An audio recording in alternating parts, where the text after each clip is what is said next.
ক্লাসে অনেক পড়াই, আমরা অনেক লেকচার দেই।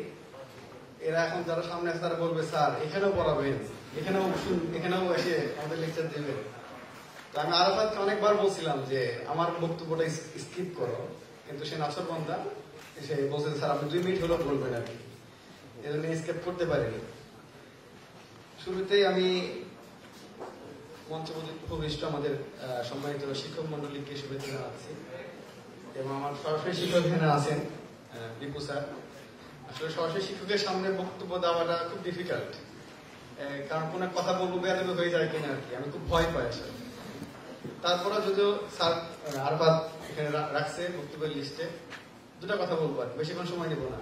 সবাই শুনবে তো নাকি?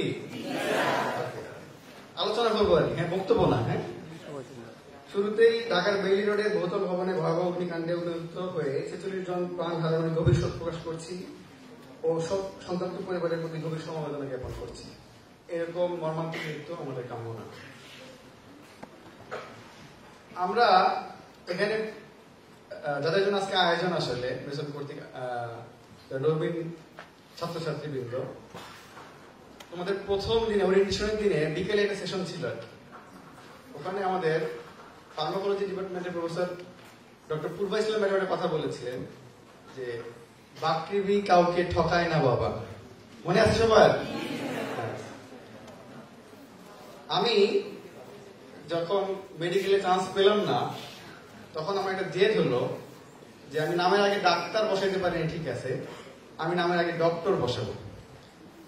And I did this.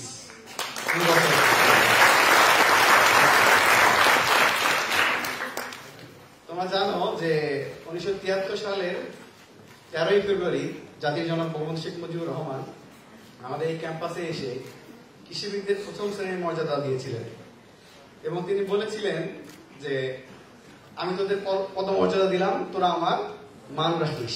সবাই জানতো এটা, তাই না? পাশাপাশি উনি আরেকটা কথা বলেছিলেন, এটা তোমার লাইব্রেরিতে গেলে দেখতে পারবো আর কি, ওনার পুরো লেকচারটা আছে। উনি আরেকটা কথা বলেছিলেন যে ডাক্তার ইঞ্জিনিয়ারদের সমতুল্য হওয়ার চেষ্টা তোদের করতে হবে না, ডাক্তার ইঞ্জিনিয়াররা তোদের সমতুল্য হওয়ার চেষ্টা করবে। কাজে হতাশার কোনো কারণ নাই। বাকৃবি এমন একটা বিশ্ববিদ্যালয় যে বিশ্ববিদ্যালয়তে ডাক্তাররা বের হয়। যারা ভেটেরিনিতে আছো তারা ভেটেরিনারি সার্জন হলে তাদের তোমাদের নামের আগে ডাক্তার বসবে। যারা ইঞ্জিনিয়ারিং ফ্যাকাল্টিতে আছো তাদের নামের আগে ইঞ্জিনিয়ার বসবে। এবং সর্বোপরি সবাই আমরা কি কৃষিবিদ, তাই তো? আচ্ছা, এখন কথা হলো স্যার আমার তো হতাশা কাটাই কেমনে স্যার? এই আজকে শুক্রবারের দিন আমার মেডিকেলের বন্ধু বান্ধবী যখন অ্যাপ্রন পরে মেডিকেলে গেটের সামনে ছবি তোলে, ছবি দেয়, পোস্ট করে ফেসবুকে, আমার তো কষ্ট লাগে স্যার। আমি কি করবো স্যার? আমি তোমাদের রিকোয়েস্ট করব এই কষ্টটা 4 বছর সহ্য করো আর কি। কারণ আমার মেডিকেলের বন্ধু যারা আমার ব্যাচমেট ছিল তাদের স্যালারি আমার স্যালারির চেয়ে ঢের গুণ কম। স্টিল না, হয়তো পরে একসময় বেশি হবে, সেটা আলাদা বিষয়, কিন্তু এখন পর্যন্ত তারা আমার পিছনে। এবং যে বন্ধুটি আমার বুয়েট থেকে পাস করা তার স্যালারিও আমার চেয়ে অনেক কম। তাদের হতাশার কোনো কারণ নাই। আমাদের শিক্ষক মন্ডলী এখানে আছেন, এখানে আফরিনা মুস্তানি ম্যাডাম আছেন, প্রশাসনের একজন অংশ। আমি ম্যাডামকে বলবো যে বিশ্ববিদ্যালয়ের শিক্ষকদের 4টি মৌলিক কাজ আছে, তার মধ্যে একটি হচ্ছে স্টুডেন্ট কাউন্সিলিং। আমি বলবো এই জায়গাটাতে আমাদের বিশ্ববিদ্যালয় একটু পিছিয়ে আছে। আমি ম্যাডামের মাধ্যমে প্রশাসনকে অনুরোধ করতে চাই যে এই বিষয়টার জন্য একটু তারা মানে শিক্ষকদের আগে কাউন্সিলিং করেন, যেন শিক্ষকরা এটা শুরু করেন।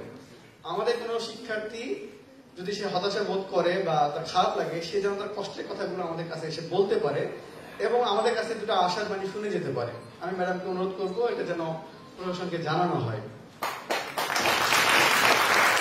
আর দুটো কথা বলবো, এখানে 12 ফেল সিনেমা দেখো না এমন কেউ আসো কিনা? আছে একজন? সমাজ মেনে নেবে তো তোমাকে নাকি?